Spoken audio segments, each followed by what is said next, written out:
حدیث میں آتا ہے کہ ایک بزرگ تھے پچھلی امتوں میں, نماز پڑھ رہے تھے, ان کی ماں نے ان کو نماز کے دوران بلایا. وہ پریشان ہو گئے کہ ایک طرف میری نماز ہے اور ایک طرف ماں کا تو پکار کا جواب دینا ہے. کیسے تقویٰ تھا دیکھو پہلے لوگوں میں. تو بزرگ تھے نا, تبھی تو ڈر گئے کہ نماز ہے اور کون پکار رہا ہے, ماں پکار رہی ہے. اب کنفیوز ہو گئے کہ یار ایک طرف نماز ہے, مسئلہ معلوم نہیں تھا کہ نماز توڑوں تو اللہ ناراض ہو سکتا ہے, نماز نہیں توڑوں تو کیا ہوگا, ماں نہ. تو ماں نے فوراً بد دعا دی, جواب نہیں دیا نا انہوں نے. تو اللہ کرے تجھ پر کوئی کسی عورت کی کیا لگے, تہمت لگے. کتنی بڑی خواتین کی زبانیں. نبی صلی اللہ علیہ وسلم نے جو فرمایا نا کہ عورتیں جہنم میں مردوں سے زیادہ ہوں گی, اس کی بڑی وجہ کیا ہے, زبان. چھوٹی چھوٹے معاملات کو بہت کیا کر دیتی ہیں, بڑا بنا دیتی ہیں, بہت بڑا. لان تان بہت کرتی ہیں.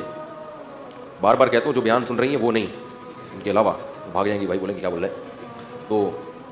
تو اب کیا ہوا کہ وہ جب بزرگ پہ تہمت لگی ہے, وہ جب بد دعا دی انہوں نے, کچھ وقت کے بعد کیا ہوا, ایک عورت کے بچہ پیدا ہوا جو بغیر باپ کے یعنی زنا سے. اب لوگوں نے اس کو پکڑ لیا, بھائی تیری تو شادی نہیں ہوئی, تجھے بچہ کیسے پیدا ہوا. تو اس نے فوراً تہمت لگا دی اس بزرگ پہ, جھوٹی تہمت. اس یہ جو صوفی بنا پھرتا ہے نا ایسے نماز روزے میں لگا ہر وقت, یہ ہے. لوگ میں سینس تو ہے نہیں کہ بھائی کوئی بھی دشمنی میں لگا سکتا ہے, کوئی بھی اپنے اصل مجرم کو بچانے کے لیے بھی کسی پہ کوئی دشمنی نہیں ہوتی, لیکن اصل جو ہے نا اس سے تو دوستی ہے, وہ بچ جائے. ان کو پکڑ کے ان کی عبادت گاہ کو گرا دیا, اور جو ان کو توہین کر سکتے تھے کرے. بیچارے بڑے, ان کو یاد آیا کہ یہ کیا تھا, میری ماں کی بد دعا. حدیث میں آتا ہے کہ بچپن میں کوئی بھی نہیں بولتا سوائے 3 بچوں کے, ان میں ایک یہ بھی تھے. جب بہت زیادہ ہو گیا تو اللہ کو ان پہ ترس آیا, تو ماں کی گود میں بچے نے گواہی دی کہ میں اس کا بیٹا نہیں ہوں. پھر ایک شخص کا بتایا کہ وہ ہے جس نے زنا کیا ہے میری ماں کے ساتھ.